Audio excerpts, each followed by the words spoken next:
ডিম দিয়ে তৈরি দারুণ একটি মজাদার রেসিপি আজকে আমি আপনাদের সাথে শেয়ার করব। একেবারে নতুন ধরনের রান্না, পুরোটা ভিডিও স্কিপ না করে দেখবেন। আশা করি আপনাদের অবশ্যই ভালো লাগবে। তো প্রথমে আমি নিয়ে নিলাম ডিম। তো ডিমটা আমি এখানে হাঁসের ডিম নিয়েছি, আপনারা চাইলে অন্য ডিমও নিতে পারেন। তো এখন আমার লাগবে 3টে বাটি। তো 3টে বাটি নিয়ে নিয়েছি, আর বাটির মধ্যে দিয়ে দিয়েছি অল্প পরিমাণে তেল। তো এখন এই বাটির মধ্যে একটি একটি করে ডিম ভেঙে দিয়ে দেব। সঙ্গে দেব কুচানো পেঁয়াজ, কুচানো কাঁচা লঙ্কা, পরিমাণ মতো নুন। এখন চুলায় কড়াই বসিয়ে এর মধ্যে দিয়ে দেব জল। তো জলের উপরে বসিয়ে দেব স্ট্যান্ড।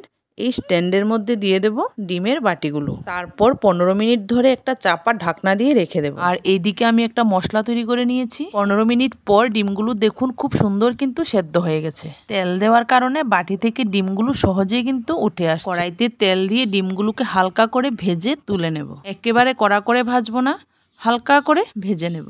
এখন ওই ভেজে নেওয়া তেলের মধ্যে দিয়ে দেব এলাচি, দারচিনি। তারপর দিয়ে দেব পেস্ট করে রাখা মশলা। মশলাটা ভালো করে ভেজে নিয়ে দিয়ে দেব জল। তো জলটা যখন ভালো করে ফুটতে শুরু করবে তখন দিয়ে দেব ভেজে রাখা ডিমগুলো। এখন উপর থেকে কাঁচা লঙ্কা ছড়িয়ে দিয়ে আরও কয়েক মিনিটের মতো ভালো করে ফুটিয়ে নিলে রেডি আমার দারুণ টেস্টি আর মজাদার হাঁসের ডিমের বাটি ভাপা। তো বন্ধুরা, ডিমের এই রেসিপিটি কিন্তু ভাত বা রুটির সাথে খেতে কিন্তু দারুণ লাগে। তো আমি তো এই রেসিপিটি ভাতের সাথে সার্ভ করে নেব, আর খেয়ে আপনাদের বলবো রেসিপিটি কিরকম হয়েছে। তো বন্ধুরা, দেখতেই কিন্তু লোভনীয় লাগছে, খেতে তো আরও ভালো হবে। তো বন্ধুরা, আমার এই ডিমের রেসিপিটি যদি আপনাদের কাছে ভালো লেগে থাকে তাহলে অবশ্যই একবার বাড়িতে রান্না করে খেয়ে দেখবেন। আশা করছি আপনাদের কাছেও ভালো লাগবে।